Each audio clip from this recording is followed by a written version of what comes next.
Hello everyone, আসসালামু আলাইকুম। আজ আমি আপনাদের জন্য নিয়ে এসেছি গরুর মাংসের রেসিপি। আপনারা সবাই জানেন যে আমাদের কুরবানির ঈদ গেল। সো সবার বাসায়ই গরুর মাংস রান্না হবে। তো আজ আমি আপনাদেরকে খুব সহজভাবে আমাদের হাতের কাছেই থাকে এরকম কিছু মশলা দিয়ে গরুর মাংস রান্না করে দেখাবো। প্রথমে আমি কিছু মাংস ধুয়ে নিয়েছি, ফ্রেশ মাংস কাঁচা। তো মাংসটাকে ভালোভাবে ধুয়ে এবার আমি একটা পাতিলে নিয়ে নিয়েছি।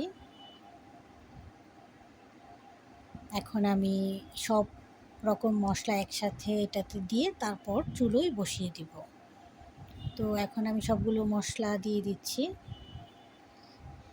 আমি প্রথমেই পেঁয়াজ, আদা, রসুন ব্লেন্ড করে রেখেছিলাম। আমি বাটা মশলাগুলো দিয়ে দিলাম।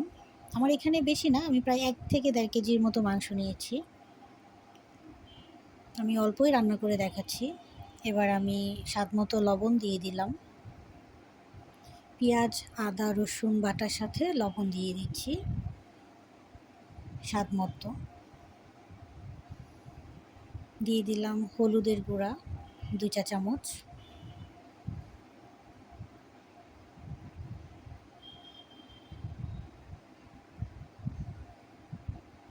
দিয়ে দিচ্ছি ধনিয়া গুঁড়া 2 চা চামচের মতো। আপনারা কেউ যদি আরও বেশি মশলা খেতে পছন্দ করেন, আমি একটু কম মশলা খাই। দিয়ে দিচ্ছি মরিচের গুঁড়া, লাল মরিচের গুঁড়া 2 চা চামচ। এবার দিয়ে দিব জিরার গুঁড়ো।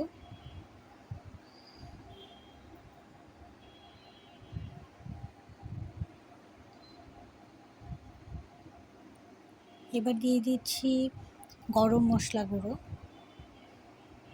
আমি সবগুলো গরম মশলা একসাথে করে দিয়েছি। এখানে এলাচি, দারচিনি, লং আর কিছু ছিল না।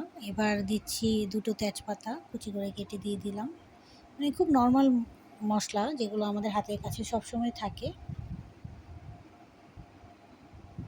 তো আমার সব মশলা দেয়া শেষ। এবার আমি এটাকে চুলোয় বসিয়ে দিব পাতিলটাকে। আমি চুলোয় নিয়ে এসেছি।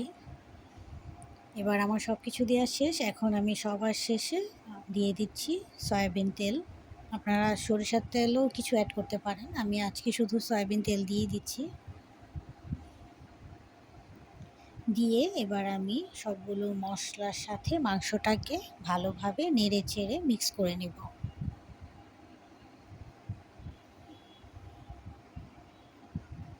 আমার মিক্স করা হয়ে গেছে। এই যে আমার চুলাটা জ্বালিয়ে দিয়েছি।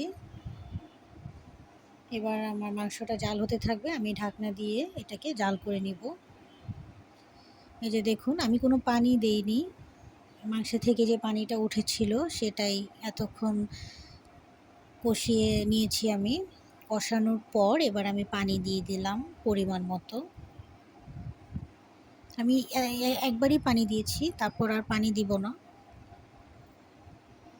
আমার মাংসটা এবার আমি ভালোভাবে নেড়ে চেড়ে ঢাকনা দিয়ে ঢেকে দিব এবং যতক্ষণ ভালোভাবে সেদ্ধ না হয় এটাকে জাল করব।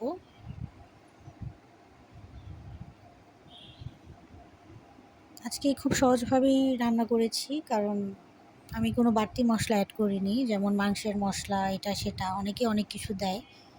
আমিও মাঝে মাঝে দিয়ে থাকি, কিন্তু আজকে আমি শুধুমাত্র নর্মাল আমাদের হাতের কাছে যে মশলাগুলো থাকে সেগুলো দিয়ে রান্না করলাম। এই যে দেখুন, আমার গরুর মাংস তৈরি হয়ে গেল মজাদার কুরবানির গরুর মাংস। তো কেমন হয়েছে রেসিপিটি? ভালো লাগলে শেয়ার করবেন। আল্লাহ হাফেজ।